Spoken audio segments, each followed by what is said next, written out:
just an overview because this is lesson number 10 for us. But we opened up by talking about the afterlife, Old Testament, New Testament, as far as what people believed. And the reason why I sent you that chart and the photos is just to give a refresher as far as this is kind of what people believed as far as the afterlife. And the Old Testament, everyone went to this place called Sheol, and then it's where everyone went, and then there was not much knowledge of it, right? And then we realize in Luke chapter 16 there's a great chasm, so it's where the righteous and unrighteous go to, okay? And then the death, burial, and resurrection of Jesus, something very miraculous happened to Christ, and that's his soul went to Sheol, and he proclaimed his victory, took the righteous, and ascended to heaven. So now we have this divide between Sheol, or Hades, and those who are in heaven.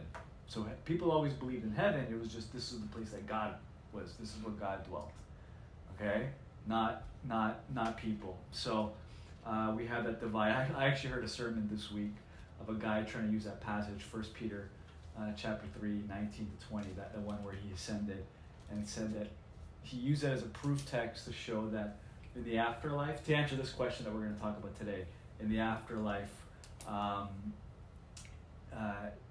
people could have a chance to go to heaven, right? Because people are able to preach the gospel in the afterlife, and he used that proof text, which is not the best passage. You guys know what I'm talking about, right? Yeah. 1 Peter chapter 3, and then after that we talked about future, what's going to happen in the future, and then now we have the return of Christ, and when it's the return of Christ, we have our physical glorified bodies. Okay, and remember this. So we have that 2 Corinthians chapter 5, Colossians chapter 3, where Paul reiterates that his longing to be in his house. Okay, so and then when that happens, remember, a physical body implies what? A physical location. So now we have the new heavens, the new earth, and we have this eternal fire. Okay, and then we spent 3 weeks talking about hell, the nature of it, and we did emphasize. Hi, Elaine. We did emphasize that again. We did talk about the physical nature of hell. You know, is it literal fire? Is it literal brimstone? Regardless if it's true or not, we emphasize the psychology of hell, right? That is, remember, you're a soul. Before you're a body, you're a soul. And it's even the same thing in the afterlife. Like, what makes each and every single one of us tick is our emotional state, is our soul. Okay? So, your body can soul can separate, but again, could you feel? Could you eat? We don't know. But one thing we do know is that you could feel, because again, it's the very nature of the soul. Okay? And remember, hell is for people that want to be there. Okay, this concept of fire and brimstone, you're locked from the outside. You know, again, it's the famous C.S. Lewis quote, there's two types of people on this planet: those who say to God, your will be done, and those who God says to them, your will be done, meaning it was them that wanted to separate themselves from God. So remember, hell is locked from within. Okay, so it's the parent and child, and the rebellious child wants nothing to do with their parent, wants no submission, so they lock themselves in their room. So it's not the parent locking them in, it's the child locking the parent out. You see that, Kevin? So can you see hell from heaven? You mean physically? Yeah, or see it like. There's like smoke that goes up that you can. Well, again, remember when we talked. Remember when we were talking about the afterlife. I was sending you guys photos of like this is what. So remember, this whole Sheol thing is underground. So 65 times in the Old Testament it mentions Sheol, but again, it was an idea, it wasn't doctrine. Okay, so remember, in Jesus' time, and in the first century, they believed the earth was flat, right? So it was the same thing. It was just from their perception. So at the same time, from their perception, they thought it was underground. So that famous Numbers chapter 16 passage where Korah and his family gets eaten, or the ground opens up, it says that Sheol was the one that swallowed them up, kind of like Star Wars and that. So could you see hell from heaven? I'll say, I mean, not that you would want to. I'm just. Yeah, no. I think the whereabouts, and I take this from Numbers chapter 16, where the rich man and Lazarus, and the rich man was aware of it, and so was both of them were aware of each other's states. So I think there's an awareness of it, but as far as could you physically see it, I don't think so. I mean, not that you would want to, but So, I just thought there was like smoke that went up into the air that like. Cause it was, well, remember the imagery of the Valley of Hinnom. So it's, they're using the imagery of smoke and all that. So again, it goes back to the literal nature of hell. Okay, and then. But it's the person that like locks them into themselves into hell, because God is the one that loved us first and provided the relationship, but it's the person that doesn't open the door of Christ. Right. Again, I'm more one of those. I really believe that hell, and even heaven, is more psychological. It's more emotional. Again, I'm not. It's definitely physical, but I'm just saying as far as because we're very superstitious people, and meaning we're more intrigued with the physical nature of it. Let's be honest. Like, what's hell gonna be like? Like the location, the smoke, even heaven. Like, we're very visual from the Renaissance. So, but what I'm saying is, like, we kind of miss out the psychological, the emotional nature of it, which the Bible talks about both, right? So, and then we talked about the 3 weeks. We talked about the new heavens and new earth, and then the last 2 weeks we talked about remember the new creation from Revelation chapter 21, 22. We talked about 7 renewals. First, a renewed physical world, okay? And this is, remember, we have a concept of if I die, I'm gonna float, right? That's a disembodied state, but the Bible speaks about heaven coming down. Okay, so here is the new earth. Okay, so it's a renewed state. Number 2, renewed work in the afterlife. So remember, we emphasize what does work look like, and the essence. Okay, there's an emotional state behind it, and that's purpose. Okay, you remove work from someone, you lose purpose. Like, one of the worst things, and you guys can understand this, is if you were to wake up, say you were to wake up, and you had nothing to do. You had nothing to do that day. Slowly, you're gonna lose your mind. Yes, that's what rich people do. And exactly, what retirement. What if you win the lottery? Like, people lose their mind, when you have nothing to do, rich or poor. And again, it shows the state of why God created it. And this is before the fall, Genesis chapter 2, right? Look after the garden. So it's work. So remember, the new earth is a continuation of Genesis chapter 2, and what we have in Genesis chapter 2 is work. Okay? So remember, we talked about renewed work. Third, we talked about a renewed emotional state. So meaning that what's the new earth look like? The new heavens and new earth. No envy, no bitterness, no anger, no jealousy, etc. Right? No depression, no grief. All the things that plague us here and what we imagine will not be in the new heaven, the new earth. So we will be utterly fulfilled people. Okay? So all our longings that we have on this part of the planet, as far as our fallen state, will be fulfilled, and hell will be a place of total unfulfillment, and that's consistent mental health. Okay, but the new heavens and new earth, to renewed emotional state, and we got that from Revelation chapter 21, where he says there's going to be no pain, suffering, and then fourth, we talked about renewed, and we talked about rewards, and we talked about a class system, but again, heaven and hell both speak about that, in the sense that in hell, there's going to be degrees of punishment. The specificity of it, we don't know. But again, Jesus repeatedly talks about, hell's going to be worse for you guys in my generation than for those who are in Sodom and Gomorrah. And I guarantee you, Christ would say the same thing for our generation, in the sense, those who lived in 2023, hell is going to be a lot worse for you guys in comparison to when I was there in Jerusalem the first century. And it's going to be even worse, in comparison to Sodom and Gomorrah. And the reason why is because knowledge increases. So the people around Christ's time, they had Jesus right there, right? So they had a knowledge of him. Those who were in Sodom and Gomorrah, they never had a knowledge of him. You see, so the accountability gets more and more, and as a result, there's a sense of degrees of punishment. Again, we don't know the specificity of it, and that's why, we threw up Dante's Inferno, the 9 levels, but again, it's fiction. Okay, and the photos were literally underground. Okay, and then the rewards in the new heavens and new earth. Again, there will be people in the new heavens and the new earth that have more than others. And what I say by more is crowns or rewards. And I say this is because the Bible speaks about it, right? You will lose your reward. You will gain reward, right? Jesus repeatedly talks about it over and over and over again. And it's all in reference to the afterlife. Do not store your treasures on earth where moth and rust destroy, but what? Store your treasures in heaven, right? So there's a sense of, yes, I think some people will have more, but the first will be last and the last shall be first, right? And we talked about what does that look like practically. Most likely, again, the grandmother who lived in some remote village that took care of her 2 children. One had Down syndrome, one had one leg, right? And no one knows who she is, but there's going to be a special place for someone like that, and then you have the new earth.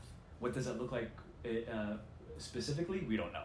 But rewards and crowns, right? So we throw up ideas as far as mansions or houses, or again, it's a physical state. So will people have bigger places, or you know what I mean? Like maybe, but I don't know. And that's why I'm not trying to be very specific. But we're throwing up, hey, people are going to have more rewards than other people, right? And now we say, what about envy? I'm going to be jealous of that person that has more than me.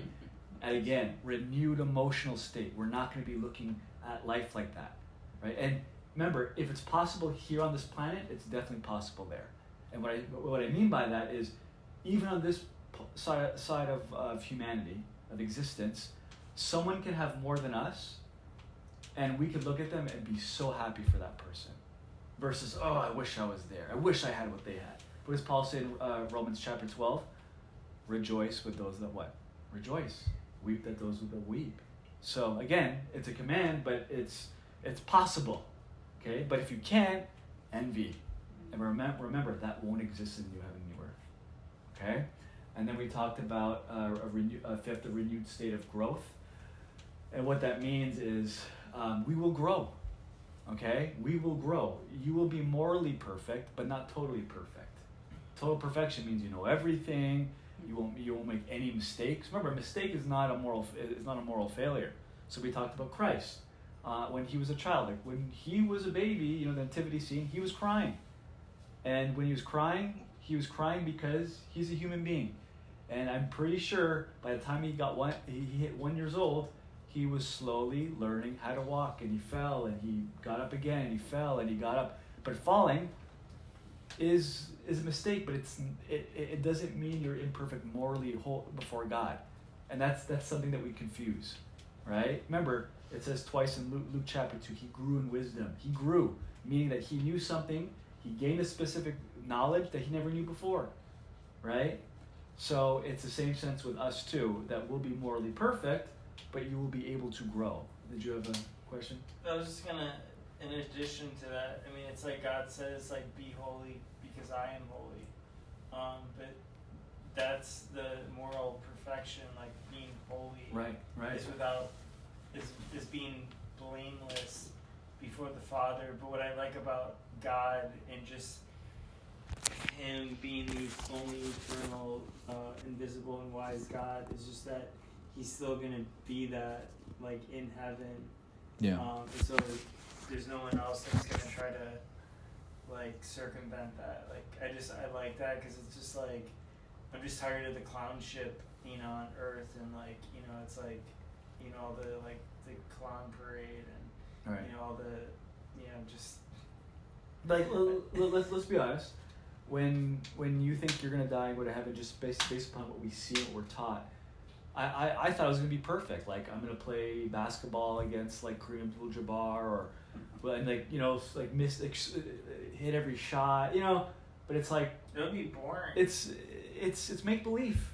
It's just it's Hollywood's version of heaven that we've kind of where does it say that in the Bible, right? So again, there will be a continual state of growth, okay, and then 6, renewed relationships, and this is we talked about our relationship with everyone else. Like, look here on the side, we've hurt people. People have hurt us. Bitterness, anger, envy, all plague us. I think there's people in every single one of our lives. If we think of them, it's like, oh, right? And that's because we've lived a specific amount of years and life hit us, right? And some of these people are good people, like, right? But again, what I mean by like you've met them in church, or, right? But what my point is, forgiveness and reconciliation is possible here, right? Have you ever guys ever like had an issue with a person, and you're like, I'm never talking to that person again, and all that. But you grow and you forgive and you learn how to forgive and you reconcile. And now, and I'm not talking about how I'm talking about here, you're totally fine with them, right? So I'm just saying, in the new heavens and new earth, there's gonna be none of that. Like, oh man, I don't want to see that person. Like shame, embarrassment, or and we also talked about pets and animals. Right? What's this relationship like going to be with animals in the new heaven and the new earth? And again, we went to Isaiah chapter 65, how it talks about, there's going to be animals there. Christ is going to come on a white horse, right? But it's not going to be how the fall has it, where you see, different types of animals, carnivores, herbivores, eating each other up alive. Like, we're not going to see any of that. Like, so most likely, it's going to be domesticated animals, meaning that animals will help humans, versus like we're afraid, and so, and then what else? We talked about marriage, right? There's going to be no marriage in the new heavens and new earth, and we get this from Matthew chapter 22 when Jesus speaks to the Sadducees. And then last is, and this is the most important part, is we will have a renewed relationship with God. Okay, a renewed relationship with God. And what I mean by that is, think of Genesis 2. Adam and Eve were walking with God. Okay, Genesis 3 happens. You don't see anything. You hear God, but you don't see God. Right? Yes, Jesus, but I'm talking about God the Father. Right? You just hear God speaking, and that's about it. And it's, you cannot see the face of God and live. Now there's this separate. I can commune with God, but I can't fully commune with God. There's this mystery. Okay, I think it's in 1 Corinthians 13, the famous love passage. It says, now we see God dimly, but then, the return of Christ, we'll see him face to face. And then we go to the very end, Revelation chapter 22, and it talks about we will see the face of God. Okay, so that is the most important thing about the new heavens and new earth, is this restored relationship with God. Like, if we were all to be honest with ourselves, there's been times in our lives where it's like, man, I feel like God is not part of this journey, right? And it's not him, it's always us. But the perception of it is I don't feel God is, I look at human history. I say, how come God didn't intervene there? How come God isn't, if you look at the Holocaust, where was, right? We have all these questions, right? So in a sense, we know God, but we don't know God fully. Even if we read this book for the rest of our lives, we'll know God, but we won't know God fully. But there will be a time where you will fully know God, and that's the new heavens and new earth. Okay? Yeah. And doesn't he have like a stone that has like a name that no one else knows for us? Yeah. Like, so he'll call us something. It's like, I wonder what God would say about whoever, like if he has a special name for you, like what would he tell you? It's just kind of funny because it's just like, and again, it's like, what on earth is he? So everybody will have a different name? Well, or we don't know. Yeah, we like as far as our names, all that, like, and that might be referring to God, the way God views us. Even I thought this, like, think of this: you're in one place at one time, okay, and you want to bring reason into this, because I get you want to ask questions, but at the same time, this whole mindset of, oh, it's too grand, I can't think of it. No, there's certain things we can think of, and it's this: I'm in one place at one time. Jesus is at one place at one time. Will all of us have access to Christ, like we're having access to one another? Listen, in the sense that there's going to be billions of people. I'm pretty sure there's going to be billions of people in new heavens and new earth, but will we have the access like I can talk to you, Trish, right? Or I can talk to you, Elaine. As far, you know what I mean? The immediacy of speaking personally to Christ. And I'm not answering it. I'm just throwing the question up in the air, right? Or like, will there be a giant line to speak to to speak to Christ? Or like me, I'd love to meet King David. I'd love to meet David. Yeah, that's actually interesting. Yeah, Right? there's like 20 billion people in one area. Like, how do you? Yeah, Does Christ walk around? exactly. Like, and what I'm saying is like, is there? We think there's going to be a personal Jesus or a hologram for every single one of us, but it's like I don't know if that's true. I'm not saying it's not. It's just, you know, you want to think logically and what's most reasonable. But again, like Jesus says that what they're going to have the 12 disciples. They're going to reign over the 12 tribes, right? So again, like, will there be a line for Peter or people wanting to talk to Moses, right? Again, I'm just throwing questions up, so they're interesting to think about. Okay. Any questions?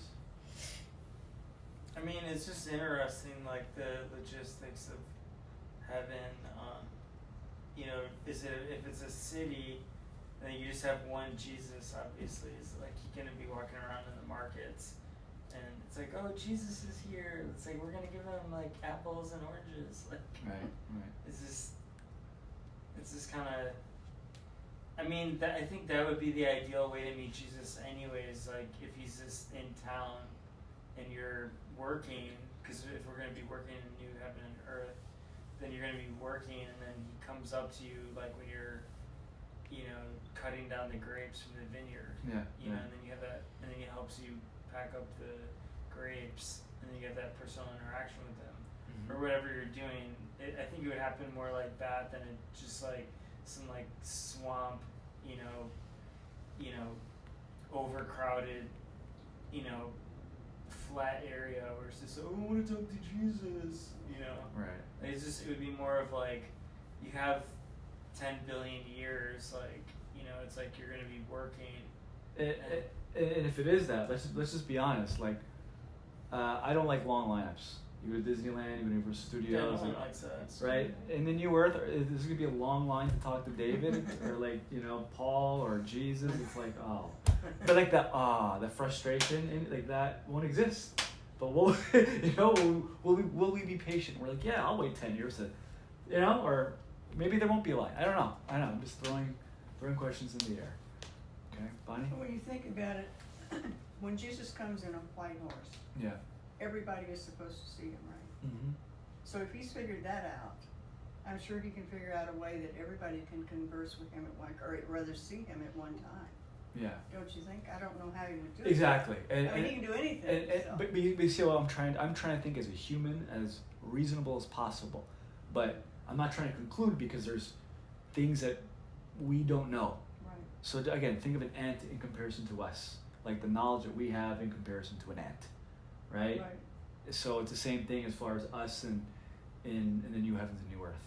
So there's going to be knowledge and senses that we probably don't know, and it's like what I was telling you guys was like there's going to be think experientially, right? And the two illustrations I was giving was there's going to probably be multiple senses, different than we had the instead of the 5. But like think of when someone that they're colorblind, right? And then they put those glasses on and they could see color for the first time. It is almost all the videos you're gonna see is like tears of joy, right? They're crying and or it's like the person that can't hear, and then all of a sudden they put something in there and they can hear for the first. It's just utter like oh. Or these little kids that can't see and they Yeah. put those glasses on and it's like, oh my goodness. Yeah, but like the joy on their face. And another one is like when you have a child, or when their parent is in the military and they haven't seen them in a year or two, and then they come back surprised. They surprise their child, and you know what I mean. The joy on their face, the emotion. It's just like there's going to be emotions like that in the newer earth. But again, this is as close as we get to as possible as far as thinking about it, right? So that's what I'm saying. You want to incorporate these experiences we have here in this fallen state into what is the joy going to be like that in the new heaven and the new earth, right? Did you say your new bodies are going to be like spirit? Yeah. Or kind of like flesh? Oh, it's going to be flesh. Oh, we are. Oh, 100%. Yeah. So Jesus is the example of that.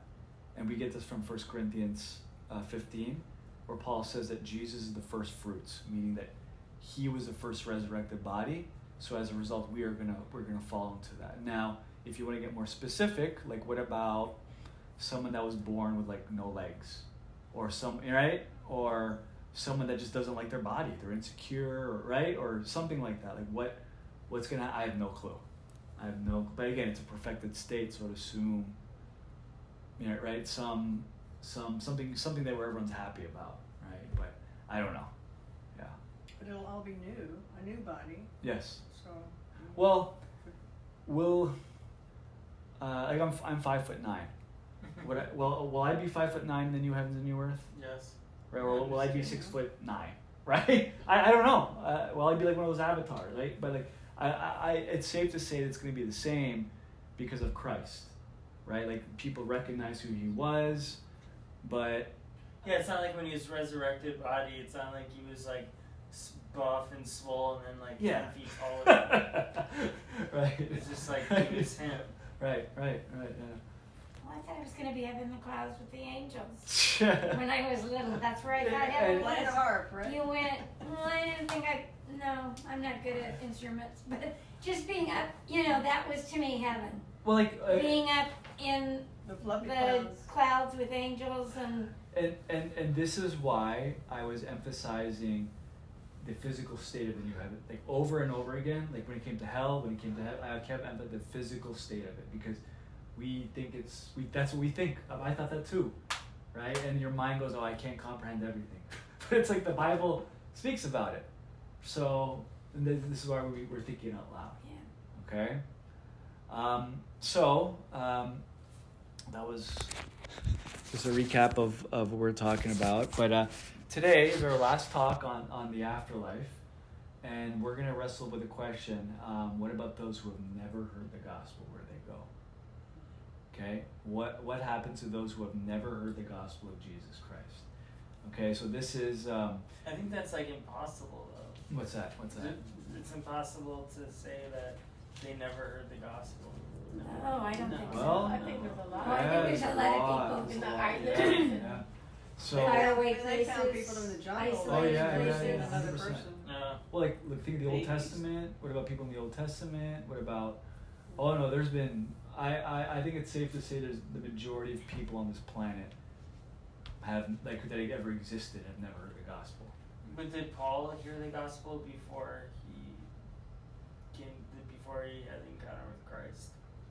Well, he knew he knew Jesus. 100%. Like he knew No. the fact that he was a persecutor of Christians. Like he understood that. Like Paul has a philosophical mind, right? So he obviously, hey, what do they believe? Bad. Like it'd be instantaneous for him.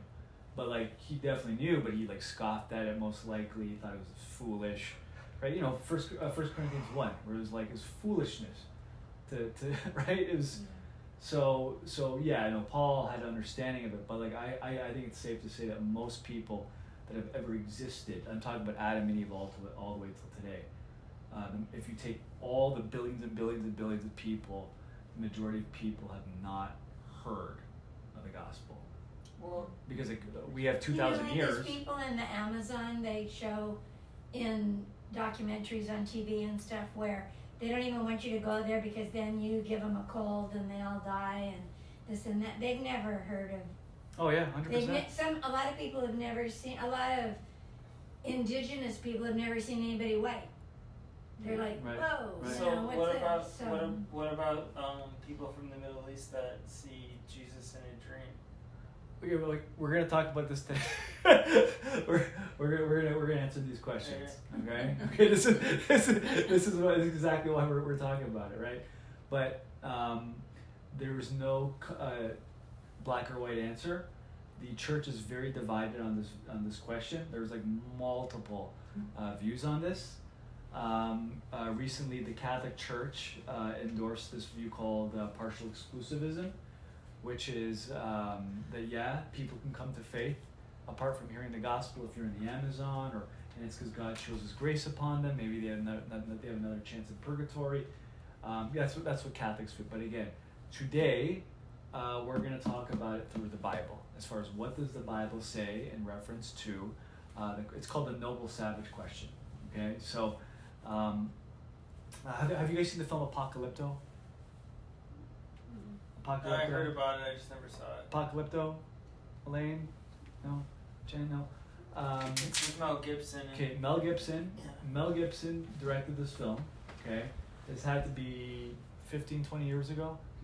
But it's about, I forgot, I was going to send you a photo of it too I actually told myself I was going to send you guys a photo just to give you a visual of it, but it's, of Apocalypto, but it's pretty much about the ancient Mayans in South America, like.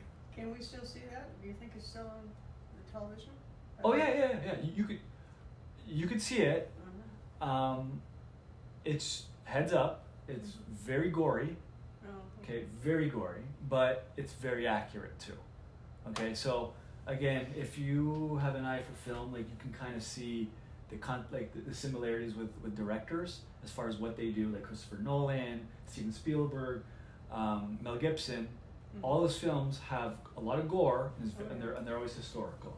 Braveheart. Okay, gore and history. Gore and history. So, The Passion of the Christ, history, gore. Yeah. Right? Apocalypto, Yeah, I didn't. history, gore, and it's not in English. It's in Mayan, ancient Mayan. Like the whole film is Aztec. Subtitled?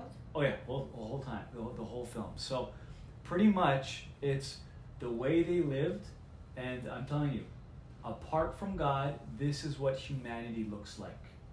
Okay, you see the film if you want to see it for yourself, because there's a lot of gore in it, but it is pretty much about the Mayans and how they lived, and it's about survival. It's about how religion is just innate with humanity. Again, we're talking about before Columbus, before missionaries ever set foot on the Americas. And when I sent you guys the photos of different temples of how people worshipped, we had the Aztecs, right? We had them, but in that film they showed this is exactly what they did, right? And they would capture certain tribes, they would capture certain people, and they'd bring them to the very top. And you ever think what remember, but the pyramid, right? The ziggurat, it all goes up. So in history now it's like the tallest building or some stadium. Back in the day, it was always the religious temple, and it was always the highest. Like it was always the highest peak, right? And it's innate with humanity is that what they believed that the god of Ra. They never called him Ra, but they believed in the sun god, and that he had to be appeased. So they would cut the hearts out of people, put it in fire, and just throw their body and roll it down, right? But again, who preached them about God? Who preached them about sacrifice or ripping some? No one. It was innate. People just did it, right? So now, but question is this: there was no gospel ever communicated to them. Never. What happens to them? So if you've seen the film Apocalypto, what happens to those people? Or what happens to the man that's in Thailand? And all he knows is his immediate family, and he was Buddhist for his whole life. His dad was a Buddhist. His grandfather was his great grandfather, and that's all he knows, Buddhism. And he will die a Buddhist. Zero concept of Christ. What happens to that guy? Okay, so that's pretty much what we're gonna talk about today. What does the Bible say? Okay, so this was my dilemma because I planned to go through the book of Romans with you guys, and today it's a lot. It's pretty much an overview kind of Romans because Paul really answers this. So again, we'll eventually have to go back to this, but How's your time on there? 2 minutes. 2 minutes. Yeah. You mean light? You want to one left? Or I do, I can't see. Okay. Oh my goodness. All right. No, that's what I said. All right, what does the Bible say? Number one, all people know God. All people know God. Past, present, future. From Adam and Eve all the way to today, you take the Mayans, you take that man, the noble savage, you take the man in Thailand that we talked about, that lives and dies a Buddhist. Every single human being knows God. Everyone. It's made in his image. Okay? Everyone. Let's go to Romans, and we're going to stay in Romans. Romans chapter 1, and can someone read verse 18, 19? Romans chapter 1, verse 18 and 19. That's For the wrath of God is revealed from heaven against all ungodliness and unrighteousness of men, who suppress the truth in unrighteousness, because what may be known of God is manifest in them, for God has shown it to them. 1 minute. Oh, okay, guys. We'll from here we'll exit off and then come right back on. Okay. Good timing. She was good. I couldn't even remember what no, she but said. someone read it. What is it? Romans what? Romans chapter 1, Yeah. verse 18 and 19. Okay. Romans chapter 1. Someone read it again. Just real fast. I'll read it. Okay. So, Romans 1, verses 18 and 19. It says, for the wrath of God is revealed from heaven against all ungodliness and unrighteousness of men, by who their unrighteousness suppress the truth. For what can be known about God is plain to them, because God has shown it to them. For his invisible attributes, namely his eternal power, his divine nature, has been clearly perceived. Wow. Ever since the creation of the world and the things that have been made. Well, here it is. So what? So they are what? Without excuse. Wow. There is no excuse to say God never showed up, God wasn't there. There is no excuse, okay? Number one, all people know God, okay? Now, look at the terminology, look at the wording that Paul uses here on suppressing the truth for what God, verse 19, for what can be known about God is plain to them, but because of what? He has shown it to them. For his invisible attribute, name, his eternal power, and his divine nature has been clearly perceived ever since the creation of the world. Okay? Ever since the creation of the world. So can someone else read Psalm? You stay in Romans, but just one person read Psalm 19, 1 to 6. Psalm chapter 19, verses 1 to 6. In my book, or in my Bible, Yeah. verse 18, it says, heaven against all godliness and wickedness. You were saying righteousness. And Elaine did too, so. Unrighteousness. Unrighteous. Yeah, Oh, yeah. that's why I didn't. Yeah, Bonnie said unrighteousness too. So number 19, what? Psalm 19, 1 to 6. Psalm 19, 1 to 6. The heavens declare the glory of God, and the sky above proclaims his handiwork. Day to day pours out speech, and night to night reveals knowledge. There is no speech, nor there are these words, whose voice is not heard. Their voice goes out throughout the earth, their words to the end of the world. In them he has set a tent for the sun, which... A little louder, Kevin, because they can't hear you. I'm sorry, which comes out like a bridegroom leaving his chamber, and like a strong man runs its course with joy. It's rising from the end of the heavens, and its circuit to the end of them, and there's nothing hidden from its heat. Okay. The heavens declare The what? glory of God. The glory of God. We could have just said that, right? The heavens declare the glory. Remember the three tiers of heaven that we talked about.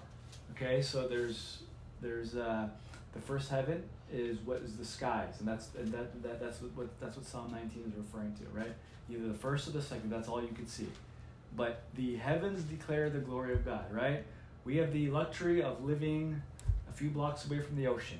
Okay, you just walk to the ocean, and you can be like, wow, that is it's beautiful, right? It's beautiful. You can be in awe because of it. Now, where does your mind go? Did it just always exist there? Was it always eternally there, right? Or do we say something had to create it? Okay, the famous illustration of a watch. When you look at a watch, not the digital watches, but I'm talking about the old school watches, right? The tick, tick, tick, tick, tick. If you see watches, you would not. When you see the watch, you would conclude there's a watchmaker. Okay, no one would say there's just a watch and it just happened to be there. You would have to look at the intricacy of it, right? And conclude that someone smart, someone intelligent had to put it together, right? And it's the same thing with the human mind as far as when we look at creation. And this is where Paul says in verse 20 of Romans chapter 1, You are without excuse because of creation, right? The Mayans, the man in Thailand. Every single human being can see creation and be in awe because of it. And as a result, it's innate within all of us to conclude that there's a creator. Let's be honest, when you were a child, like, you had to try, I remember when I was 4, I was trying to grasp an understanding, a belief of God and eternality and creation, right? But it's because no one taught me it. It was within me. And I looked at the sky, I looked at a flower, and there's something about creation that points to God, right? So again, the ocean, there's an ocean maker behind it, okay?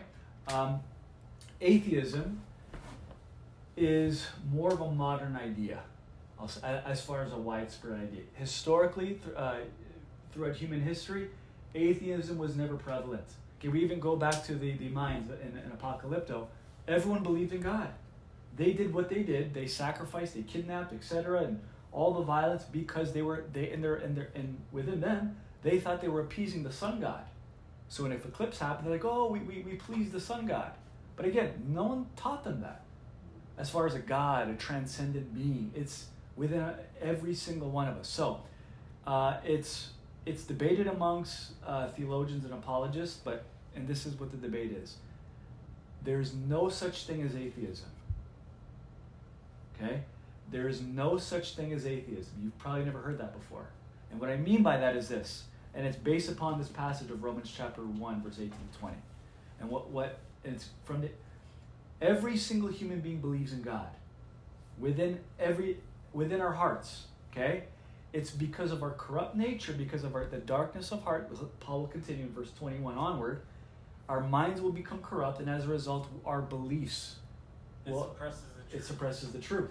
So we have all these insane ideas as far as God doesn't exist, he might exist, maybe God is 10 persons, maybe there was a God that begot that God, and another God that begot that God, that's Mormonism, on and on and on of these insane, sometimes foolish ideas, okay? But in essence, if you were a prying atheist, an atheist believes that God exists. So let me break it down.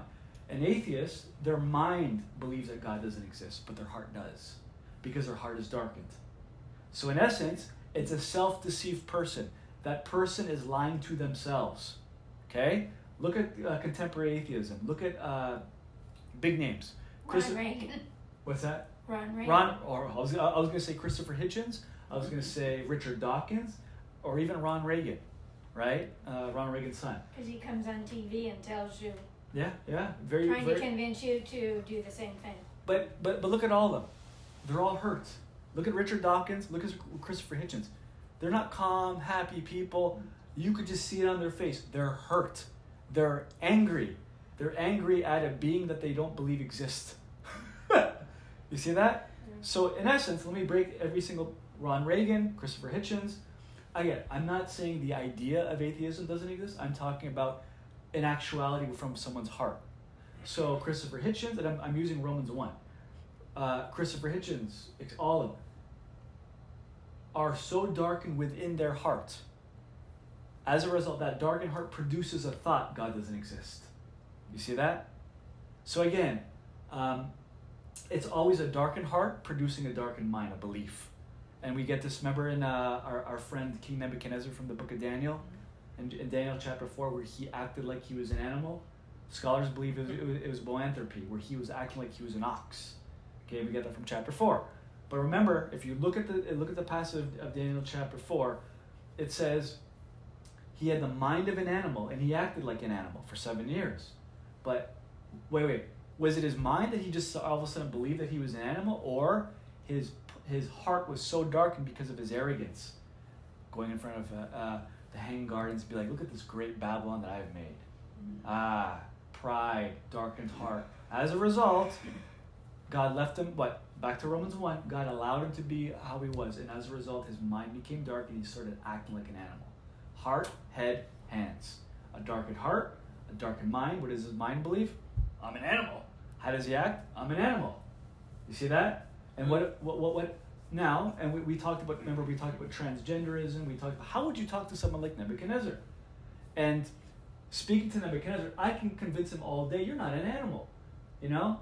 You can logically break it down. You're right. But would that be effective? Because how did King Nebuchadnezzar change? It was his heart. He needed to be humbled by God. So the minute his heart was changed, his mind changed. And when his mind changed, his actions changed. You see that? So in essence, everyone, their heart believes in God, but because their heart is darkened, they're going to produce a belief that God doesn't exist. So in essence, they're lying to themselves, which we all do, if we were to be honest with ourselves. Okay, Kevin? Well, if you suppress the truth, then you do.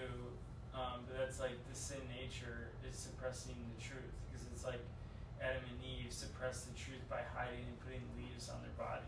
Mm-hmm. So the other thing is God says that as a man thinks, therefore he is. So it's like he allows you to think.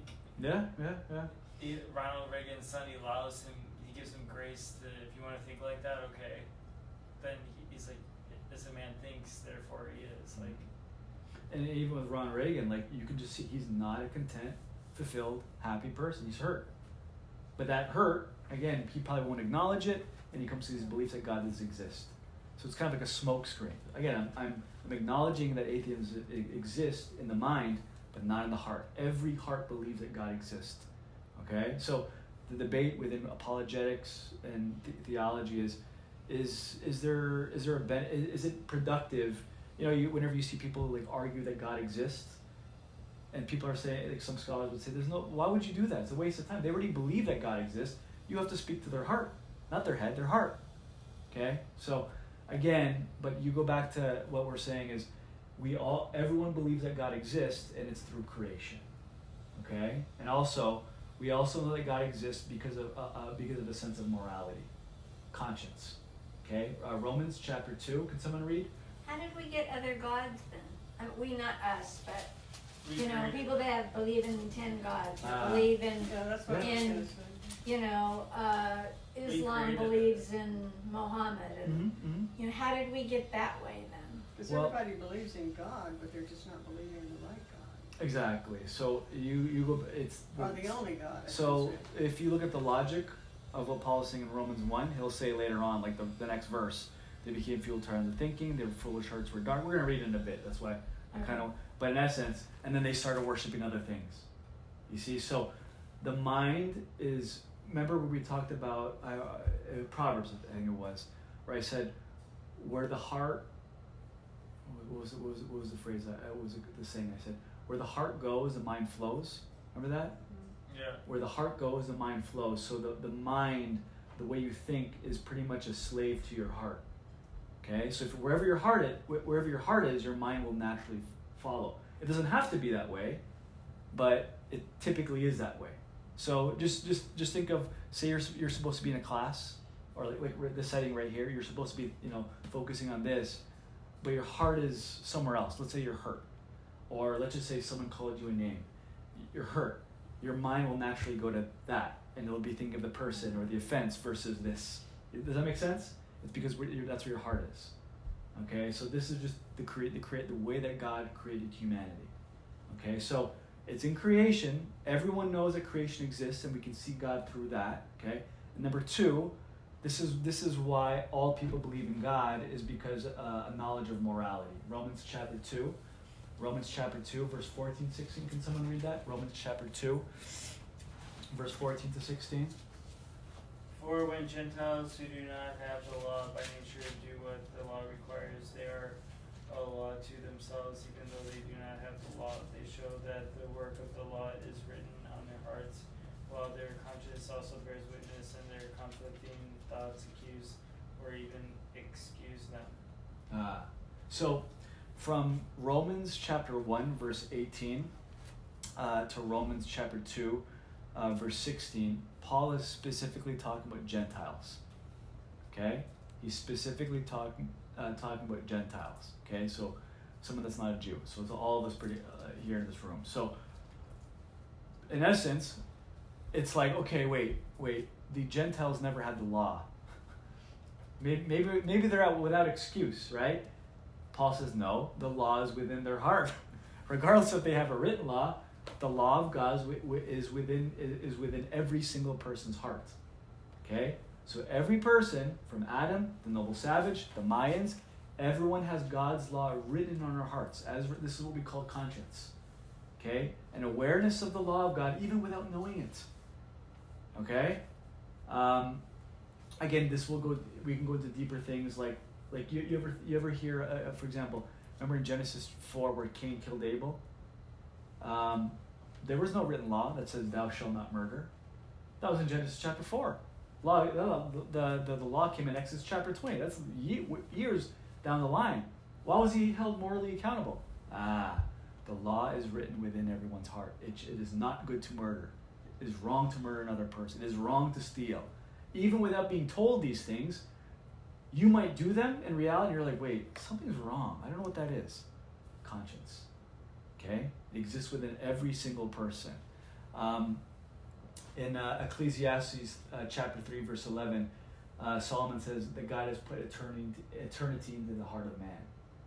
Okay, He has put eternity into the heart of man. So this is where we have philosophical debates on objective morality versus subjective morality or cultural morality. But like things like here, we believe universally that murder is wrong, right? We believe that stealing is wrong, right? We believe that there's certain things that are universal. It's innate within all of us. Why? It's because we go here, right? Some people debate these things, but this is where Paul comes up. First Timothy chapter 4, verse 2, he talks about a seared conscience. Okay? If you live in habitual sin, what's going to happen to you is your conscience, your morality within inside will become seared. And it's like a GPS, right? It tells you go to left, go right. As time goes by, you're going to stop caring about what the GPS says. Okay, so you see people, you ever see people who are so convicted about something? And as time goes by, it's like they stop caring about that something or conviction. And you think logically, you're trying to engage with that person. You know what's happening to that person? They're living in sin. They're living, right? And and they stop caring about it. A seared conscience. Okay? A seared conscience. So we call that reprobate mind. Yeah. Now, think of conscience. Okay, think of conscience. Morality, all this. Think of Adam and Eve. They were naked. The fall happened, and they heard a noise. Oh, it's God's coming. What did they do? Who told them that? Who told them to cover up? Who told them to cover up their private parts? God never. They naturally did it. Conscience. So something happened with them. This is another discussion. But the new heavens and new earth. Will there be clothes in the heaven and new earth? Yes. But the reason why I say this, again, we're going off topic here, but will there be clothes in new heavens and new earth is because clothes was a result of the fall. They naturally did it, but there was a sense of innocence before the fall happened, right? So again, shame, condemnation, etc. This is why we naturally put on clothes. But again, I'm not answering. I'm just throwing it up in the air because in Genesis 2 they were naked. Yeah, but right? Christ, when he came back and he cooked for his people, like he obviously had something, Right. And that's a good rebuttal in the sense that Christ had clothes. So I don't know. I'm just throwing it up in the air. And again, for work's sake, there's going to be people that make clothes here on earth that are going to make clothes in heaven. So. Okay. Well, there you go. Fashion designers. We said art. Right. I have a question. When you talked about the Creator, and then why are some people trying to convince us that the Earth was 100 million made by science, or made, the scientific reason that the Earth was made instead of that God made the Earth? Well, it goes back to they're just not so okay. right about. So the way Paul would answer that is it's a darkened heart that is using science, that's using what God has given us to say that God doesn't exist. That's what Paul would say. Well, it's putting science. It's trying to make science the God. In essence, it's an excuse. It's impossible Oh, it without is. a creator, because they say, well, it was made because of this got together and this got together. Yeah, but who made that? Right. You know, it's stupid. But the And a other, lot of people are scientists are trying to, they spend their whole lives trying to prove this, and Right, it's like right. nuts. And remember, like, look at evolution. That's a theory that came up 200 years ago. And that's what I'm saying. Like, historically, atheism was never a widespread understanding. And like, I think America is the most secular it's ever been. And just look at it. So again, belief and behavior go hand in hand. And again, if this is, I'm just gonna let you know, whatever you see in the news, all the lawlessness and all that. Whatever party politically you are, you can blame one party or you can blame another party, but I'm just going to say, what's the deeper root behind it? It's a rejection of God. It is a rejection of God. If a society rejects God, expect carnage, expect lawlessness. That film Apocalypto, that is what happens when you reject God. Okay? You live like animals, literally. Nebuchadnezzar.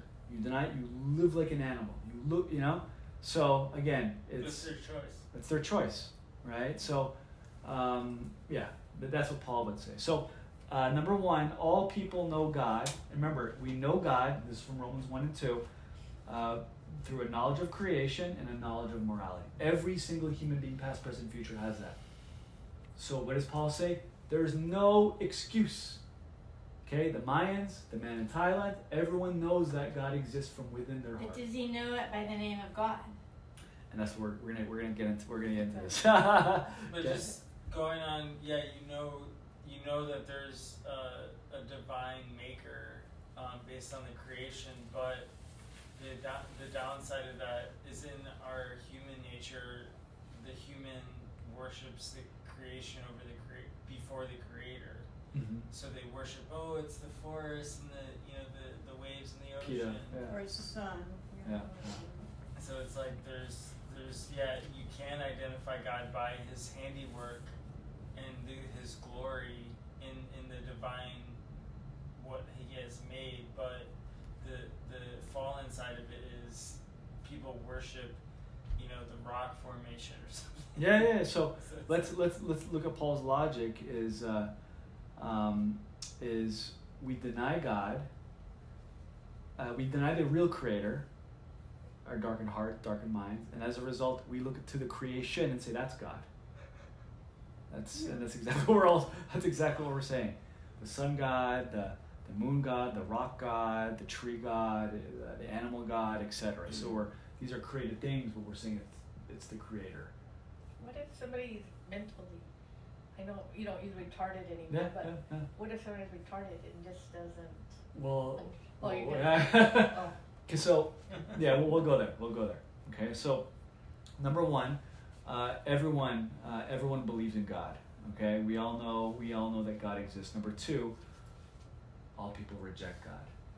Okay, so all people know that God exists, but all people reject that God exists. Okay, Romans, we'll continue.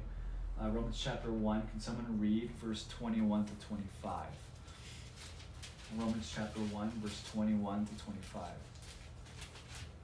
Someone online read it.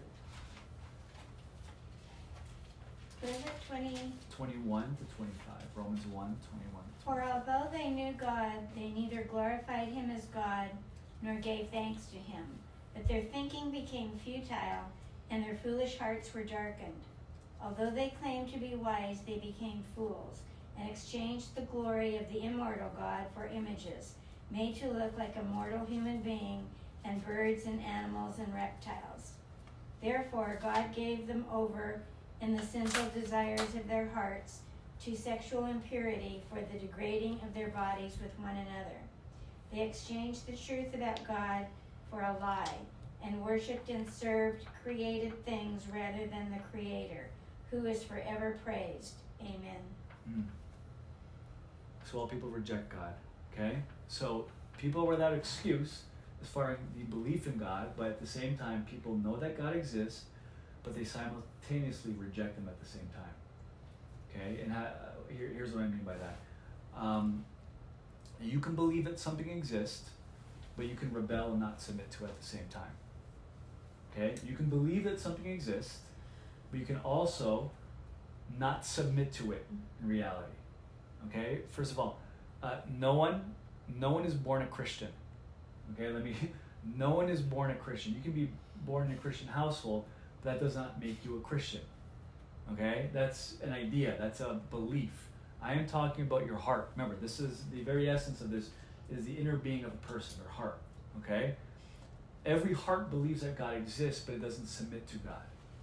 Okay? So your mind can go into all different types of places and believe the Christian God, the Muslim God, etc. And your mind can be formed. But again, as far as submission, it doesn't submit to God, because we're born into this world really serving ourselves. Okay? No one's born a Christian. We naturally are born believing that God exists, but not submitting to God, and as a result, rejecting God. Okay? So look at, for example, in John chapter 12, there's these religious leaders that knew that Jesus was the Messiah. They knew it. John chapter 12. They knew that he was the Messiah, but they never verbalized it. They could never submit to him. The reason why, because for fear that the Pharisees would kick them out of the synagogue. So what's going on in their heart is they're more concerned about their reputation. As a result, they're going to deny the Messiah, and they know that the Messiah exists. They know Jesus was the Messiah. So again, it's a belief. I know I know he's there, but at the same time, my heart is not submitting to it. I'm rejecting him. The Israelites, the whole purpose of God hardening Pharaoh's heart was like almost to show the Israelites a bunch of fireworks, to show them, I'm gonna amaze you guys and show that I'm the true God of Abraham, Isaac, and Jacob. And they saw it. They were witnesses of it, right? Get the popcorn out. Look at all the right. It's just look at the sea go from water to blood. It's supernatural, right? Well, guess what happened? Their heart got hard, and as a result, they started to reject God. You see that? So they know that God, they know that the God is a true God, but what does it matter? The mind or the heart? It starts with the heart. Okay? Satan and his demons, what? They know who Jesus is, right? And remember Legion? He says, you are the Son of the Most High God. You are the Son of the Most High God. James chapter 2, demons believe in what they shudder. But do they submit? They do not. They reject them. You see that? So again, you can believe in something, but simultaneously also reject it within your heart. You don't submit. Okay? One of the greatest human emotions is independence. We all want personal autonomy. We all do not want to submit to authority. Okay? And you could see it in society when people rebel against parents, when people rebel against the government, against police, etc. Right? But it's all a ramification of, I don't want to submit to authority. I want my own autonomy. I want my own freedom. I want my own liberty. Is that what Satan wanted? Yeah, but he wanted to be God, but it's almost the same thing. It's personal independence, right? Because if you're under God, you have to submit to God, and he didn't want that, right? So again, all people believe in God through creation, through our conscience, but all people simultaneously do not submit to God. We reject God. Okay. Number 3, there are no innocent people. Okay, there are no innocent people. Okay, I'm gonna give you an illustration. The man in Thailand, okay, is innocent. Okay, so there's an innocent man in Thailand, and he knows Buddhism his whole life. He dies a Buddhist, and he just take a child. Just take a child. All right, let's take that man in Thailand. Okay. He has a child that's Down syndrome. Okay, he has a child that's Down syndrome. He lives and he dies, and he had no understanding of the gospel. Okay? He was an innocent child. Okay, and he never had a missionary, no gospel, lived and died, and you know what I believe? That boy will go to heaven. Okay, because he's innocent. But the problem is that boy doesn't exist because there are no innocent people. You see, as a trick illustration. Oh, I yeah. said he was innocent. Yeah. That boy was innocent. It's not true. But what I'm saying is there are no innocent people, is what I'm trying to say. Okay? And here's what I mean by that. Can someone read Romans chapter 2? verse 17. Romans chapter 2, verse 17. Romans chapter 2, verse 17. Now you, if you call yourself a Jew, if you rely on the law and brag about your relationship to God. What was it? Romans 2, 17? Oh, and 18. Romans 2, 17, 18. Now if you, is that the right one? It Yeah. says, now you, if you call yourself a Jew, if you rely on the law and brag about your relationship to God. Okay. So now, okay, this is what Paul does, okay? So in Romans chapter 1, okay, verse 18 to chapter 2, verse 60, he's looking at the Gentiles and he's being like, no one's innocent. You're all accountable because you all believe in God and you all reject God, okay? And then now in chapter 2, verse 17 onward, he points to the Jews because you know what's happening in the Jewish heart? They're starting to be self-righteous and be like, yeah, look at those Gentiles, they, right? But Paul now looks at the Jews and says, yeah, you too, you're not innocent, you're not off the hook, right? So he looks at the Gentiles in chapter 1 and says, you're not innocent. He looks at the Jews in chapter 2 and Paul says, you're not innocent also. And then in chapter 3, Paul says, everyone, Jew, Gentile, you're all guilty. No one's innocent. All have sinned and fallen short of the glory of God. Okay? And the reason why, because the very standard that we live by is by God's standard. Okay? If I were to use that illustration of the child that has Down syndrome in Thailand, and I would communicate that to people and just say it, like an innocent child, blah, blah, blah, blah, most people would probably nod their head and agree with me. And the reason why is because subconsciously, they are using their own personal standard of good and bad upon that child. Am I right? So as a result, we can say, oh, he's innocent. But to God, God's standard for that child, for every single human being, there is no innocent person because we've all fallen. For all have sinned. Yeah, all have sinned. Right? You make one mistake in this life, that's it. But that doesn't mean he's going to send them to hell. We never got there yet. We never. We're building up. We're building up. Okay. So my point, there is no innocent person. Okay. But that's what that's like in the news. Oh, they're innocent. And that's what I'm saying. If you were to hear the news, if you were to hear people talk, what we do is we bring in our own definition of good and bad, and it's tough because even from human to human, our own definition of good, right and wrong is different, right? You hear one political party, they'll say this. You hear another political party, they say the exact opposite. We have our own definitions of innocence, okay? But before God, before His standard, every single person is not innocent before God. Okay, so back to the child, there is no innocent person. Okay, there is no innocent person. Number 4, all people stand condemned for rejecting God. Okay, all people stand condemned for rejecting God. Romans chapter 3. Can someone read 19 to 20? Romans 3, 19 to 20. Someone might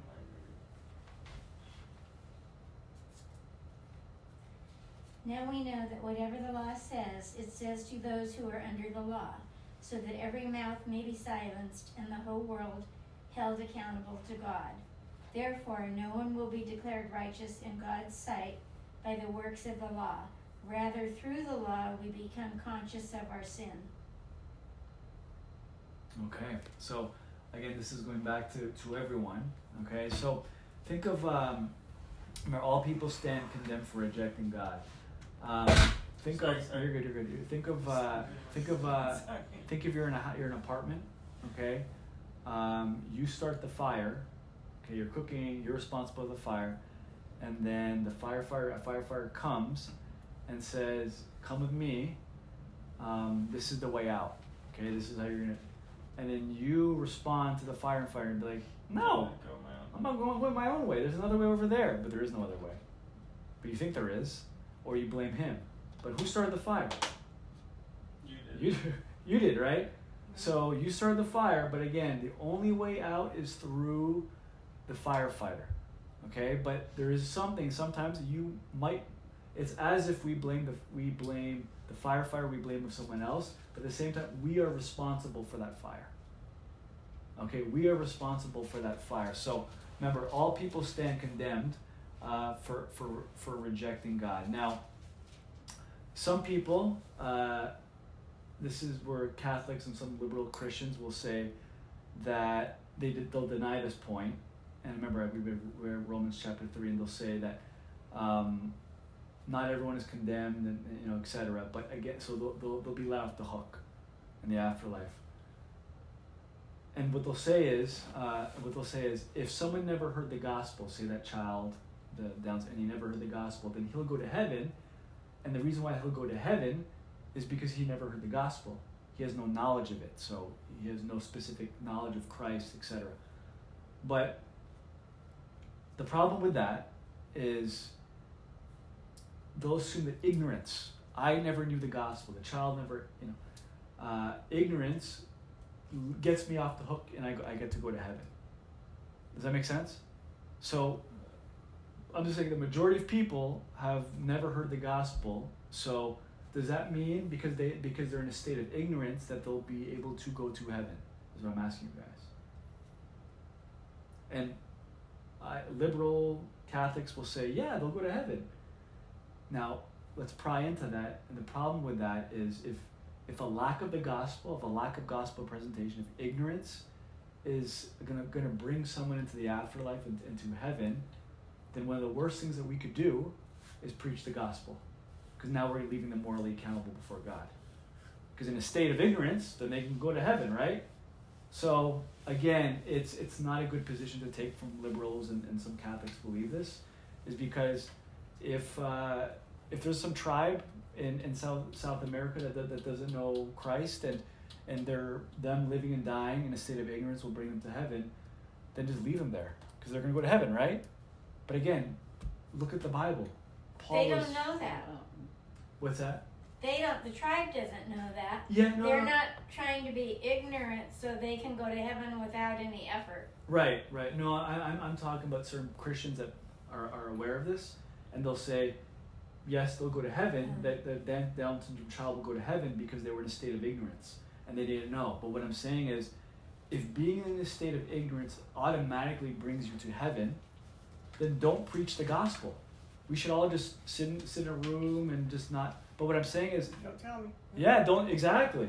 But look at Paul, look at the disciples. They went out. They were very aggressive for a reason. Okay, Kevin. So the thing about this discussion that's kind of circular, and sometimes like it could be limiting toward the sovereign God is like, growing up, like there was a lady who one of her children was Down syndrome, and she cared for this kid, and I would babysit like a few kids sometimes. And he was like Down syndrome, but it's like God spoke through a donkey, and God is sovereign, and God is the creator of His creation. So it's like God's not gonna, oops, I forgot about the Down syndrome kid, or it's like we created them. Yeah, He created. So it's like He knows what He's doing, and it's like ultimately God is the one that wants His children back with Him. So do you think God would have a plan for that? And it's like, so it's like to say like just like a blanket statement like, oh, Down syndrome children or something. I mean, it's like, yeah, we're picking illustrations that really, you know what I mean? Like we think about these things, right? No, but I'm saying it's like a Down syndrome kid, like it's Any disabled. Well, Shut I don't know. I mean, sometimes I think they could have more faith than like a 1,000%. Yeah. 1,000%. I wholeheartedly believe. There's a 99% happiness rate with people with Down syndrome. I don't know if you knew that. They're always smiling. They're always always happy. You're guaranteed to be happy if you're Down syndrome. But my point is this: ignorance. Some people believe that. Again, someone that never heard the gospel goes to heaven because they were in a state of ignorance. But again, if that's true, then don't tell anyone about the gospel because everyone's going to go to heaven. But again, that's contrary to the Bible. The Bible is pro-evangelism. The Bible is preach the gospel because people are perishing. Okay? Why? All people stand condemned for rejecting God. Okay, we're building up here. Okay, and fifth, God has made a way of salvation for the lost. Okay, and this is where we get more specific. God has made a way of salvation for the lost. Guys, we're under a minute here. We're going to exit off and come right back on and finish it, okay?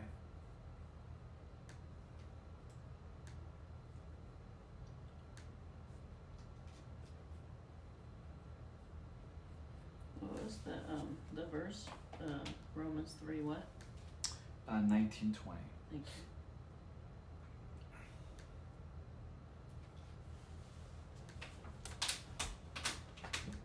Turn the air off. The air is on? Like the AC? Because when we came in, it was hot. Oh, really? The air that's blowing out my back is freezing. Well, close it now. You guys have the... Close it. I mean, we just had it open because it was so hot and stuffy. But we changed it to just be open a little instead of as much as. Yeah. But if it's too cold, close it. I mean, I don't think it's going to get hot in here. No. Okay. So, all people stand condemned for rejecting God. Number 4. Number 5. God has made a way of salvation for the lost. Okay, God, we know this. God has made a way of salvation for the lost. Now, Jeremiah 29 verse 13 says, "You will seek me and find me, and when you seek me with all your heart." Okay, can someone read Deuteronomy 4:29? Deuteronomy 4:29. Deuteronomy 4:29.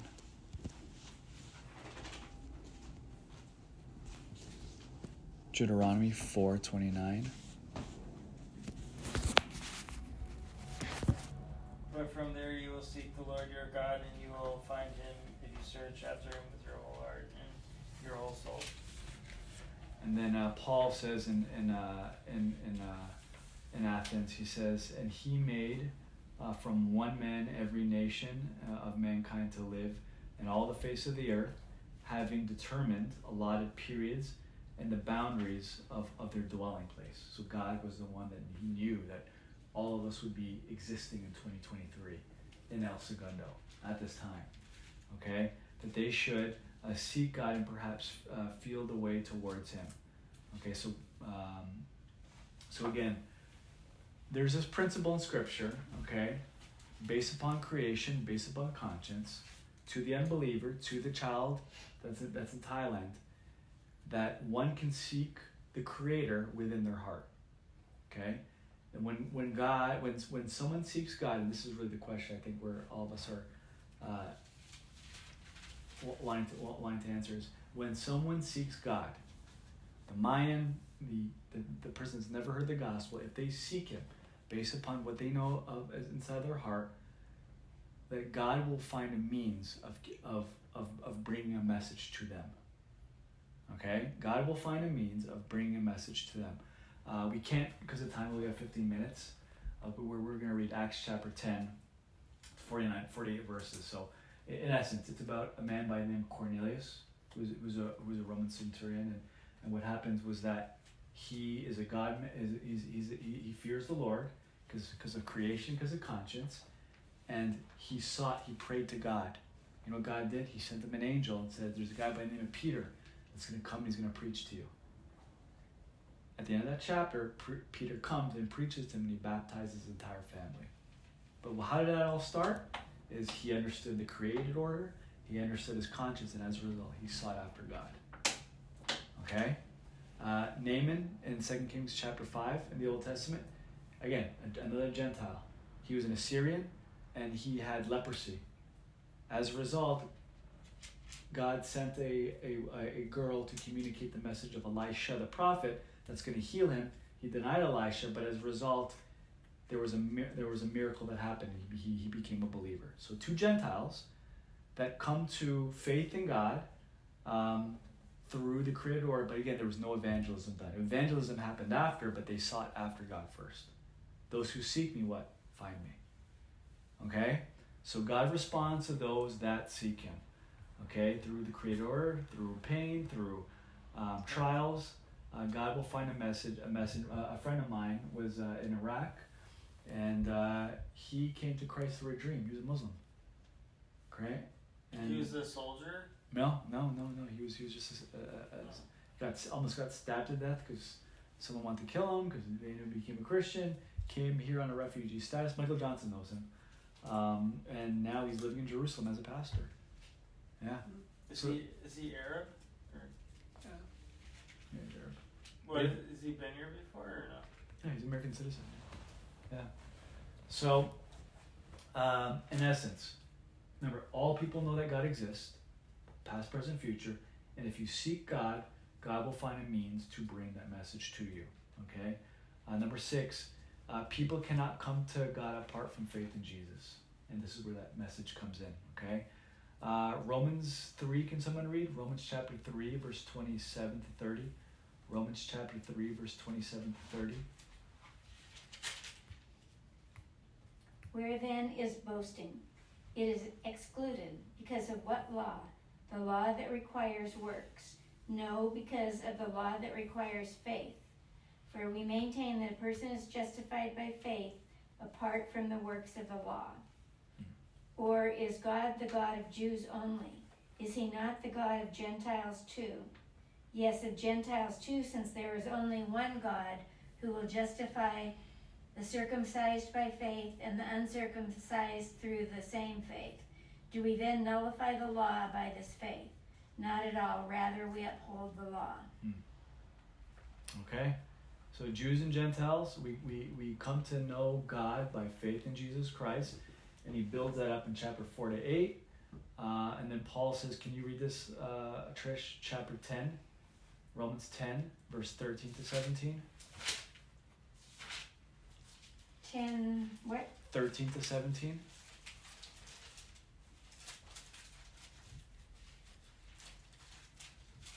I'm going to start with 12 because 13's in the middle in Sure. mine. What one was it? Romans 10, 12 to 17. For there is no difference between Jew and Gentile. The same Lord is Lord of all, and richly blesses all who call on him. For everyone who calls on the name of the Lord will be saved. How then can they call on the one they have not believed in? And how can they believe in one of whom they have not heard? And how can they hear without someone preaching to them? And how can anyone preach unless they are sent? As it is written, how beautiful are the feet of those who bring good news. But not all of the Israelites accepted the good news. For Isaiah says, Lord, who has believed our message? Consequently, faith comes from hearing the message, and the message is heard through the word about Christ. But I ask, did they not hear? Of course they did. Their voice has gone out into all of the earth, their words into the ends of the world. Okay. So people cannot come to God apart from faith in Christ, and this is the necessity of why Paul builds up Romans. So first 3 chapters, we're all guilty. We're all no one's innocent. We're all condemned because of our. We all know that God exists, and we all reject God. So now he builds up from 4 to 8 as far as there needs to be faith in Christ. In chapter 10, he says, well, there need to be people that present that gospel to people. How do you present the faith of Christ to people? People go out and preach. Okay? How do we reject? I don't understand that by saying everyone rejects God. Like, It's in your DNA. Yeah, like submission, naturally. So a child can believe in God, but a child won't submit to God. Something has to happen to them. okay. So again, I'm not talking about belief, because all that belief, someone can believe, but they're not living accordingly. So when I'm saying rejected, I mean from your heart you're rejecting him.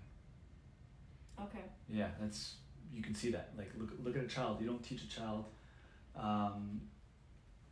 You don't teach a child to be selfish. They are selfish, right? You have to teach them how to share. That's innate. Yeah. So that's a rejection of God right there. It's innate within all of us. Like we know, but we don't submit. Okay. Okay. So now,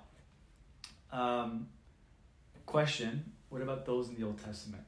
Because we're talking about people cannot come to God apart from faith in Christ, right? That's the necessity of evangelism. But what about the thousands of years and the billions of people that existed before that never knew Christ? Okay? How do they get to heaven? Right? Because there's no knowledge of Jesus or the gospel. Now, if you read Hebrews 11, it's the Hall of Faith. But that Hall of Faith was all about people that never knew the God. Every single one of them. Right? Abraham, Isaac, Jacob, all of them. It talks about their faith, but they never had faith in Jesus. And the thing is this. It's faith in what you know at the time. Okay, so I believe that God will hold everyone accountable to the faith, their faith, but in consistency to what they knew at the time. So to us, because we're in the age of technology, information, we're going to be held really accountable because we know so much. Let's be honest, right? So if you look at Abraham, it says he had faith that God would raise up his son Isaac even before he sacrificed him. Like, he had a concept of resurrection, even though there was no concept of resurrection in the Old Testament. But it shows that was a faith that Abraham had. So it's like the Old Testament saints looked forward to a Messiah with the little knowledge that they had, and all of us today look backwards on the Messiah, but with all the knowledge that we have, right? So think of an acorn and a tree. They had faith in the acorn. We have faith in the tree because we saw the full bloom of what it produces. Okay, so God, and look at Abraham. We know from Luke chapter 16 that he was in heaven. Abraham was in heaven, but he never had an understanding of the gospel. But with the knowledge that he knew, the little knowledge that he knew of some future Messiah, some sacrifice that was able to bring him to heaven. Okay, so it's, again, the same thing can apply today. That what do they know of creation? What do they know of morality? Okay, and answering your question, Joanne, what about those? Remember, we're talking about everyone knows God because of creation and conscience, right? We all can look at the sun, the moon, and be like, there has to be a creator. Or our personal consciousness. Now, what about people who have Down syndrome? What about babies? They have no concept of right and wrong. They have no concept of that. And say David's son. Remember David's son when he died? And David prayed, and this is our only reference to a child in the afterlife, a baby in the afterlife. David said, one day I'm going to see that child again. That child's going to see me. Okay, so we don't know. The Bible doesn't say give a specific answer, but I think based upon the character of God, that God would allow people that don't have conscience and a created understanding that they'll be in the afterlife, that they will be in heaven. Well, what about the Jews themselves? I mean, they don't accept Jesus, so all of them are not saved? It is They're hard. God's people, right? And he calls them his people. They're God's people, but God's people are those that believe. So God used the Jews to be light, but they never functioned as light. So in the New Testament, God's like, okay, you're still my people, but I'm going to bring in the Gentiles too. And they function more as light. So it is hard, it is heartbreaking to say, but if a Jew does not believe in Christ, they will not be in the afterlife. I was at the Reagan Museum, and it was the theme was Auschwitz. It's still going on, by the way, because it was very successful. But it was so heartbreaking when I was walking through the museum, and then there was a section of like what they did in the gas chambers, and it was all drawn because the Germans had to burn it, all the evidence as it never happened. But we know what happened, right? But so it was all drawings as far as what went on. But they lied to the Jews. They put them in the gas chambers because have you guys seen the Schindler's List? Mm-hmm. Right? Remember that scene when they thought it was going to be what's going to happen, and a shower, and they're right? But it was mixed emotions. But most of the time, it wasn't a shower. It was gas that killed them. But when that gas came on, some of them would scream, Shema Yisrael Adonai, the Shema, Deuteronomy 6:4. And I was thinking, like, man, they're crying out to their God. They're crying out to God. But would God respond to that prayer apart from Christ?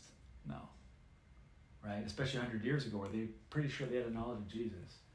So it's heartbreaking. It's really heartbreaking to answer that question. But again, if you know Christ, you're more functional than an actual Jew in the kingdom of God. That's just what, again, that'd be beautiful. That's why it'd be nice to go to Romans, because chapter 11 talks about this. But yeah, in essence, that's my. I think we're responsible for like what we're born into and people we encounter, but I mean all these it just becomes like Yeah, I know. It's theoretical. It's very theoretical. It's like I know, much. but we answer these things. We question, like, the majority of people have never heard the gospel. What happens to them, right? And some people they want to know. So I think it's good to but again, we go to the Down syndrome, the baby. Spurgeon, the famous Baptist preacher, said that he's pretty sure that they'll be in heaven, and it's because of they don't know consciousness, they don't know creation, right? So, and you take the character of God, the gracious, the love and compassion of God, that he'll allow someone like that in. It is hard. I had a friend that brought me to a Bible study, and she was Jewish, and she wasn't a real devout Jew, in the way of, what's the word when you're real? I don't know. Orthodox. She wasn't Orthodox, but she wasn't even, she didn't really go to temple or whatever. But one day I asked her, the class kind of went away, and then we were talking about something, and I said, well, do you believe in Jesus? And she said, no. And I said, well, then why did you go to the Bible study? Oh, I like the history of it. Yeah. And I know her today still, and I know that that's how she feels. And I'm like, and I said to her, you sat there for 2 years and listened to all this, and you don't believe it? And she goes, no, Trish, I don't. It was heartbreaking to me, and it was unbelievable that someone could sit there and listen to all this and not believe it. She just believed the part that was just history. The God of this world has blinded the eyes of man. Yeah, and look at the accountability before God if she dies. Like I you're in know. a Bible study for 2 years, and you're Jewish, and Okay. Last, Christ commands his church to make the gospel known to all nations. Okay, and this is the heart of why we did the Afterlife series, is accountability, is urgency. Okay, we'll finish here. Can someone read Romans? And let's all turn there. Romans 15, 20 to 24. Romans 15, 20 to 24.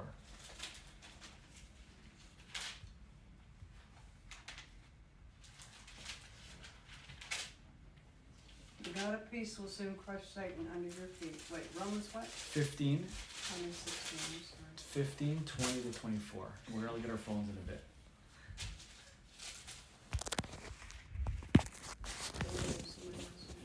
Romans 15. You started it, you gotta end it. It has always been my ambition to preach the gospel where Christ was not known, so that I would not be building on someone else's foundation. Rather, as it is written, those who were not told about him will see, and those who have not heard will understand. This is why I have often been hindered from coming to you. But there is now no more place for me to work in these regions, since I have been longing for many years to see you.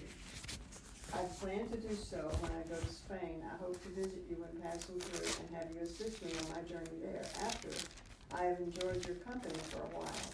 Now, however, I am on my way to Jerusalem in the service of the saints there from Macedonia and Achaia.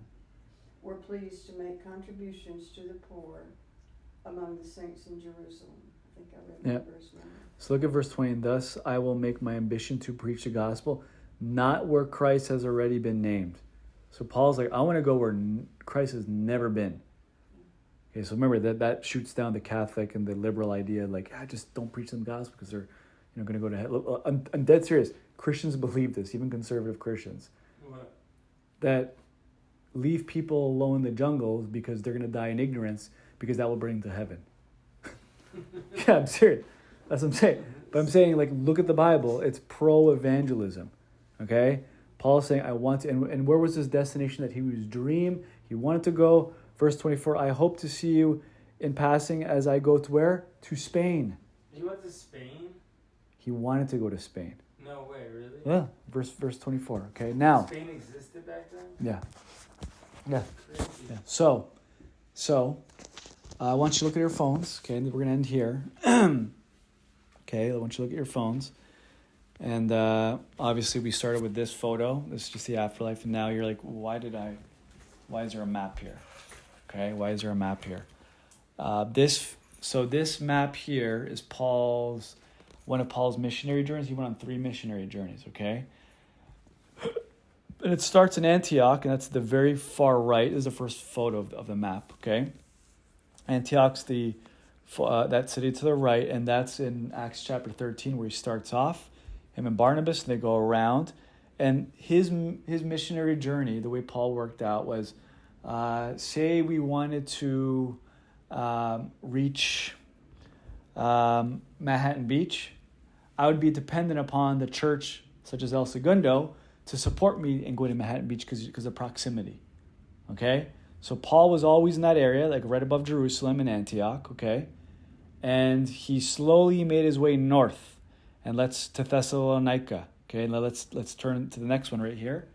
Let's turn to the next one here, guys. Okay, this one right here, okay? Let's turn to this photo. That's in Greece, right?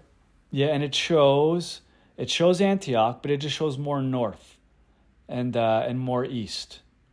Or more west. So northwest, and then you see where it says Corinth and Rome over there. Okay? So Paul wrote the book of Romans when he was in Corinth. Okay? He wrote the book. So look at that right over there. Okay? He was in Corinth, and is that in Greece? Corinth? So he was in Corinth, and he's writing the book of Romans. Okay? Now, what he wants to do, his ultimate destiny, and he's writing this. Remember, he's in Corinth, and he's writing to the church in Rome, and what he's saying is, I want to go here, to Cordoba, okay, which is a city in Spain. So he wants to go to Spain, okay? So it'd be more logical for Paul to say, I need instead of the Antioch church or the church in Jerusalem, I need the church in Rome to help me out because of the proximity to Spain, right? So that's his desire. I want to go to Spain. I want to preach the gospel because no one's ever preached the gospel. Let's turn to our next slide. Okay. Now, do you see that little, it's the same photo, but there's that neon green, yellowish. Do you see that? Mm-hmm. That is where that's where Christianity is spread. Okay? At that time, right? At the time. So this photo here, okay, the first one, this one right here, where there's next to no green, it's only above Rome.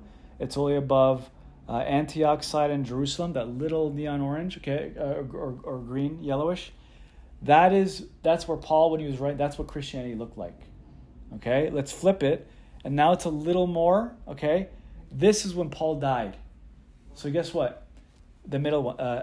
So where it's more greenish, yellowish. Paul died. And he died in Rome. So guess what? He never made his way to Spain. It was just a dream.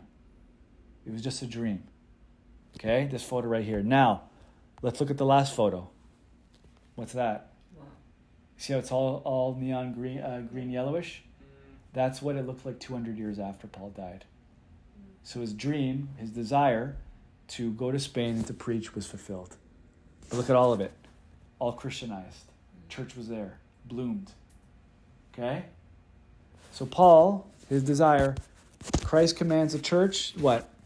To make the gospel known to what? All nations was fulfilled. So this whole concept of everyone goes to heaven if you don't know the gospel is so not. Paul did this for a reason. He had his head cut off in Rome. Okay? He died as a martyr, but in the process of communicating the gospel. So, to answer the question, what happens to those that never hear the gospel? Everyone's accountable to God. Everyone is. Because of creation, because of our own consciousness, there's no innocent people. But if the person that seeks after God based upon what they know, God will find a means to communicate that message. And you know what his number one source, his number one means that he communicates that gospel is all of us, is the church. Look at the urgency that Paul had. How he's like, I want to go where no one's been. I want to go to Spain. And look what happened. He never made it to Spain. But the church, they read that letter and they said, we're going to fulfill Paul's mission, right? And look what happened to Spain. Okay? Now, we're ending the series right now, but the very essence of why we talked about the afterlife is urgency. Right? A lot of people, do they really believe in heaven and hell? Do they believe in hell? Right? And it goes back to the illustration. Sometimes there's someone that's being beat up in New York, right? And they're screaming for help. And then they're in an apartment complex and they look outside in the alleyway and they don't do anything. Why? Because they think the other person's going to do something about it, right? And that's a lack of apathy. Or they just don't believe it. They really don't believe it. And you go back to the illustration. If I were to be on the road and a car were to be about to hit me and you knew that car was about to hit me, I'll hope you would be screaming from the top of your lungs for me to get out of the way. The reason why is because it's a life or death situation, and so is hell. So is hell. So it's either we really don't believe in hell or we really don't care. But what I'm saying is hell exists, heaven exists, and we should care. And this is why we ended with this message. Right? Paul's urgency to preach the gospel. Look at this generation right here. It's probably the worst it's ever been. I'm not trying to be the way that people manifest, the kind of urgency is kind of it lacks sophistication. It's just like basically people like holding signs like you're Yes. going to hell. And it manifests in this stupid like worldly way where it's like you're going to hell. And it's just like I don't think Paul ever did that. Like Right. Paul had relationships with the other like philosophers you reason with people. Yeah. Again, I have no issue with having a sign of saying, hey, if you don't come to Christ, whatever. We get turned off by that because of someone's attitude. That's an angry person. I don't want to be angry. That, you know what I mean? Like that person's just mean. I don't want to be mean. Like that's really it. Like is it the message or is it the messenger, right? And messenger. I think we're sometimes afraid. I just read this, it was either yesterday or this morning on the internet, that some man took some lady's cane and beat her. And all these people, this just happened in New York, like yesterday. And all these people stood around and watched him and nobody helped him. But the weird part about it, they were having a video. Yeah. Yeah. They- Oh, they Yeah. were, they had Yeah. video? Oh, okay, I didn't And see did that nothing. part. Well, I mean, you saw the video, right? No, I just read the article, it didn't have Oh. a video attached. oh, there's. I was so upset, I thought, how can all those people stand there and watch this man do this? But isn't it funny? Bonnie never knew that, but it's true because Thank you. the reason why I would say the exact same thing is because we see those things all the time. In Toronto, in the subway station, a man chased another man with a knife in front of everyone. There wasn't 2 or 3 people. It was packed, and no one did it. And he was stabbed him to death. Yeah, it's called lawlessness, and if you don't have But it's just apathy. I don't. Well, a lot of people think, a friend of mine from high school, I just went to school with him, and he had a hook for one arm. He was the nicest kid, and he was in a 7-Eleven or store, and somebody tried to